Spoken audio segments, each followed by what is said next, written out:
Hey guys, Sharp Corners for Kids coming at you with another deck tech. This is Black, Blue, Green Tezzeret and is inspired by Frank Lepore. And the reason I chose to build this deck is I am a big fan of homebrews and you don't see too many Tezzeret decks running around anymore. So with that being said, I felt it was a cool idea and I wanted to try it out. And the deck seems pretty powerful against today's decks that are big out there, like Frights, token decks, things like that. So with that being said, let me get to it. Also, in this video is the first time I'll actually be giving you guys a sideboard tech, so yay for that. So anyways, let's get to it. Now, over here, we'll start with the creatures. And we have one Hex Parasite, which comes in for one colorless. He's a 1/1. For 1 Phyrexian black and X, remove X counters from target permanent. For each counter remove this way, Hex Parasite gets +1/+0 until end of turn. The reason this guy is in here is because he kills Planeswalkers. And basically, that's why I try to kill. Sorns, Lilianas, Garuks, Jaces, this guy does it all. So, that is why he's in here. And up here, we have a Grafdigger's Cage, one colorless, and it stops players from being able to have creatures enter the battlefield from the graveyard or cast spells from the graveyard. So he's really, really good right now. It's not a creature, it's just an artifact. So, but in this format where Frights is casting everything out of the graveyard, and you know you got flashback on Lingering Souls, things like that, that pretty much locks it down pretty good, and it also stops Undying, which is excellent because it stops a lot of decks, red-green aggro, zombies, anything like that. So that's why that card is in here. And we also have one Nile Spellbomb, which for 1 colorless, you can sack it and remove all cards from target player's graveyard from the game. And if you pay 1 black, you get a draw card, which in this deck you seem to keep getting back because of another creature in the deck, which we'll get to here in a minute. Over here we have 2 Trinket Mages. He costs 1 blue, 2 colorless. He's a 2/2 when he comes in. You may search your library for an artifact card with converted mana cost 1 or less and reveal that card, then put it into your hand and shuffle your library. So the reason why we only have one of each of these 3 is so because if we draw a Trinket Mage or the card itself, it kind of acts like there's 3 of these cards in the deck. So he's really good at fetching out what you need when you need it. Now over here is the reason why Nile Spellbomb is so good, and why Ratchet Bomb in this deck is very good too. Glissa the Traitor is a 3/3 for a black and 2 green. She's a legendary zombie elf. First strike, Death Touch. Whenever a creature an opponent control is put in the graveyard from the battlefield, you may return target artifact from your graveyard to your hand. So we got 3 of her in here, and basically against token decks she's insane because you consistently keep getting value out of Ratchet Bomb. You play it, you sack it, you kill all their tokens, you get your artifact, you get your Ratchet Bomb back, and it's really good with Nile Spellbomb. So she is amazing. And with the 3/3 first strike Death Touch, she can pretty much block anything that's not pro black or pro green, and they will die. So really good card. Over here we got 3 Solemn Simulacrum, 4 colorless for a 2/2. When he enters the battlefield, you may search your library for a basic land card, reveal that card, and put it into play tapped. When he dies, you may draw a card. Again, very, very insane value with Glissa the Traitor, and he also fixes mana. And being a 3-color mana deck, you need all the mana fixing you can get. So, very good card. Over here, we got 3 Phyrexian Metamorph for 1 Phyrexian blue and 3 colorless. You may have Phyrexian Metamorph enter the battlefield as a copy of any artifact or creature on the battlefield, except as an artifact in addition to its other types. Very good card at dealing with legends, and also combos out with Glissa the Traitor by enabling you to play it. It's copy a legendary creature, they have to sack it, you sack that, and then you get your Phyrexian Metamorph back. Also insane when coupled with this guy, Acidic Slime. For 3 colorless and 2 green, he's a 2/2 Death Touch.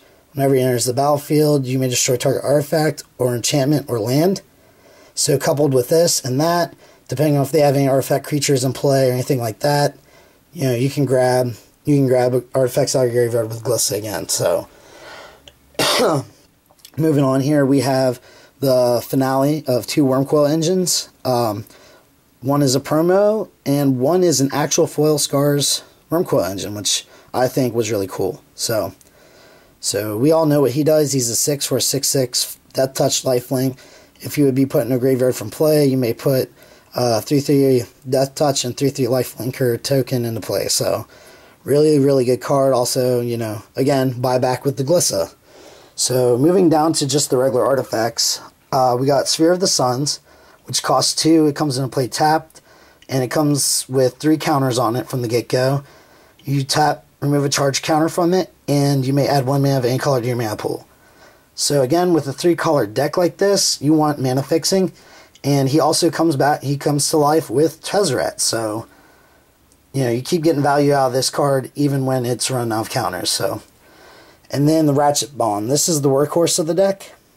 For 2 colorless, tap, you know, it comes down, put charge counter on Ratchet Bomb.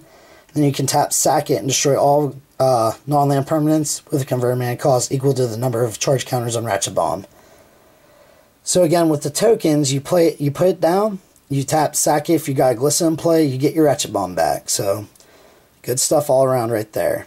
Really good against tokens, any 1-droppers, anything like that, untargetable creatures, Geist of St. Traft, you know, Thrawn, anything like that. However, Thrawn can regenerate since it's not that good against him, but you get the idea. Now here is a difference between Mr. Lepore and my deck. He ran 2 Sword of War and Peace. I'm running 2 Sword of Body and Mind. For 3 colorless, an equipped creature gets +2/+2 and has protection from green and blue. Whenever an equipped creature deals combat damage to a player, you may put a 2/2 green wolf token in play, and that player takes the top 10 of his cards of his library and puts them in the graveyard. Now one might ask themselves, when there's a format full of decks that run like graveyard love, I don't know what else you call it, with Faithless Looting and Burial Rites, Nephalia Drown Yard, you know, things like that, why in the world would you ever want to put cards in the graveyard? Well, the answer is really simple. If you can get a Grafdigger's Cage out, throw it down, or a Nile Spellbomb, and you throw down Sword of War and Peace, you can mill their deck away fairly easily. And also, you know, if that comes to it and you can't grab a Grafdigger's Cage or Nile Spellbomb, you always have the option of animating with Tezzeret. So, good all around. And over here we got 2 Batterskull. For 5 mana, he comes down, Living Weapon. Equipped creature gets +4/+4 and Vigilance and Lifelink. You may pay 3, return Batterskull to your hand, and equip for 5.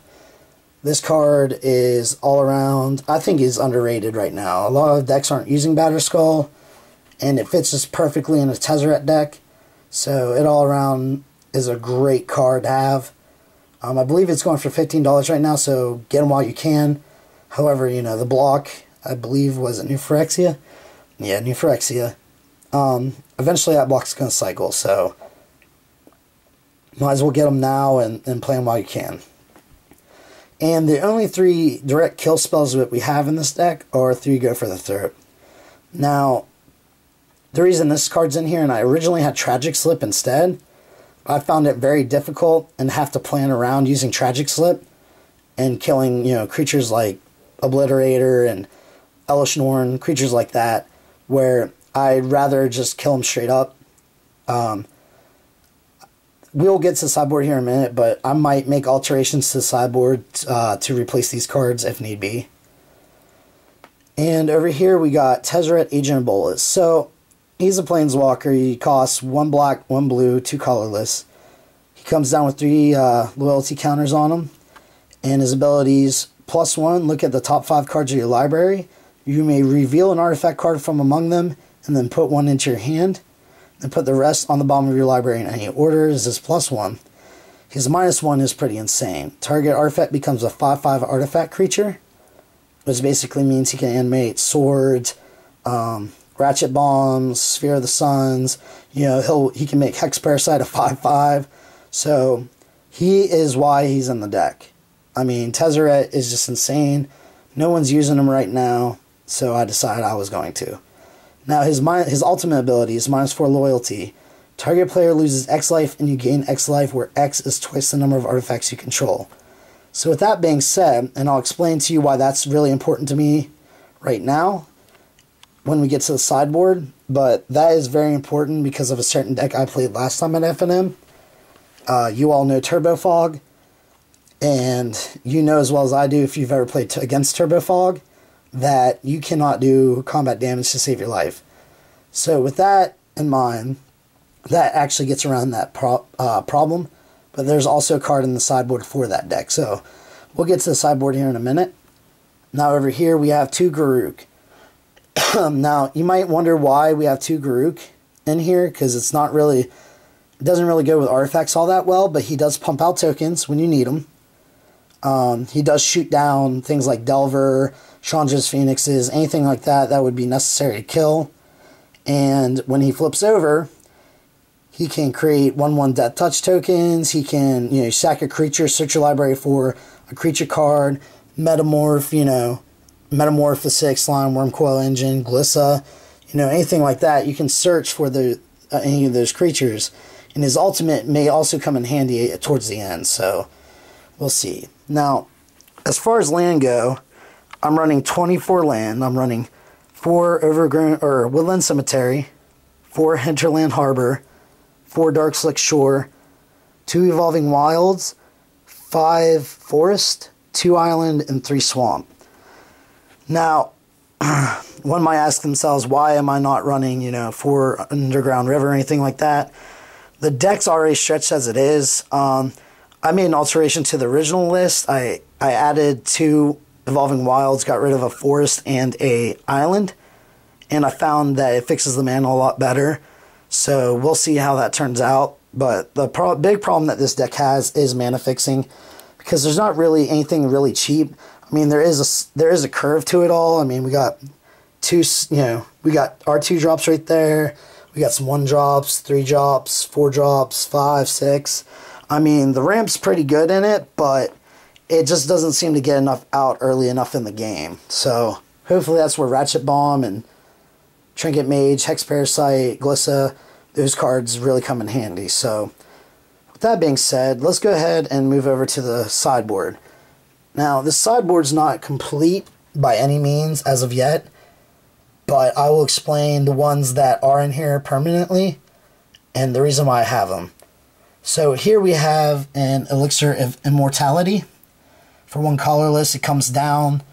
You pay 2, you tap, you sack, or you tap it, and then you shuffle your library into you shuffle your graveyard into your library, and then you gain 5 life. Very, very good card against green-red aggro. Any aggro deck, really, and it actually also foils like blue-black controls, like if they're running the Nephalia Drownyard plan. So it's a very good card. So moving down to this one, we got 1 Sever the Bloodline. The reason this card's in there is because of Wormcoil Engines and Blightsteel Colossus I run into a lot in my metagame. And it also gets rid of tokens, so it's an alternative of getting rid of tokens. We also got 2 Black Sun Zenith for aggro decks. We got 1 Sylvok Replica, and you can, you sack it, you buy it back with Glissa, and the cycle continues, you know what I mean? We got 1 more 6 Slime, get rid of pesky lands like a Gavney Township, Nephalia Drownyard, anything like that. So 2 Surgical Extraction.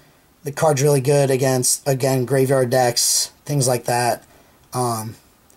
Gets rid of things that you wouldn't normally be able to get rid of because of protection froms in the graveyard if you can get in the graveyard beforehand. Really, really good against Turbo Fog, but that's not the card I'm talking about when in reference to beating Turbo Fog. I'll get to that card in here in a minute, because it's pretty much a rogue card.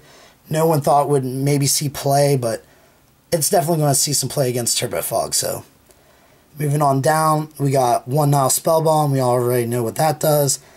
Life's Finale, that's for Frights again. Get rid of the Elesh Norns, Sun Titans, was it Inferno Titan? Yeah. So that's why Lice is in there. It also clears the entire board, so it's really good. We got one Chalice of Life. Now this card is the reason why I mean, this is like the win condition against Turbo Fog. You know, you tap it, you gain 1 life. With Tezzeret gaining you life too, you know, you'll get to 30 more or less than you need to. And then when it flips, you know, you tap it, you make the, you know, target opponent lose 5 life. They can't afford for this card to stay on the board if you're playing Turbo Fog. And that's the only deck I had a problem with at the last FNM, and it was extremely annoying to play against. So that's why that card's in here. And then we have one Perilous Mirror. Now, it might get replaced whenever I get my other cards. This deck's also missing another Grafdigger's Cage in the sideboard, and it's also missing 2 Sword of War and Peace and 1 Sword of Feast and Famine. But for right now, I mean, this card right here is for strictly against Mirror Crusader. You know, and you can buy it back with Glissa again. By itself, you know, you don't even have to really even find another means of getting rid of a creature. So, really good card. Really good card. I mean, it gets rid of Delver as well. So, I mean, I might not get rid of it. I might get rid of it. We don't know. We'll find out. And over here are the 2 placeholder cards. We got 1 Ratchet Bomb and 1 Sword of Body and Mind. These cards, I mean, these 2 and that card will get replaced, most likely, by Sword of War and Peace and Feast and Famine. Most likely, we may get rid of another card here so we can put Grafdigger's Cage in here as well. But all in all, another reason why it's taken me so long to make another deck tech is because I've been sick for like 2 weeks, and it's been really bad. My voice, I don't know if you guys can tell, but it's been pretty messed up. So whenever I get a chance, I will make the deck tech for the mono block build, but right now I'm feeling pretty bad, so I'm going to get off here. And also, by the way, this deck will be played in 2 weeks, and hopefully my friends over at Wasted Meter, if you want to, go check out their channel. Their link will be down in the description. They're my friends. They're in Morgantown. I will be playing this deck in Morgantown, so you can probably expect to see some gameplay for it. So look out for that later. Well, if you like the video, come like, rate, subscribe, leave a comment. I'll try to feel better next time, guys. But for now, this is Sharp Corners for Kids coming at you, and check you later.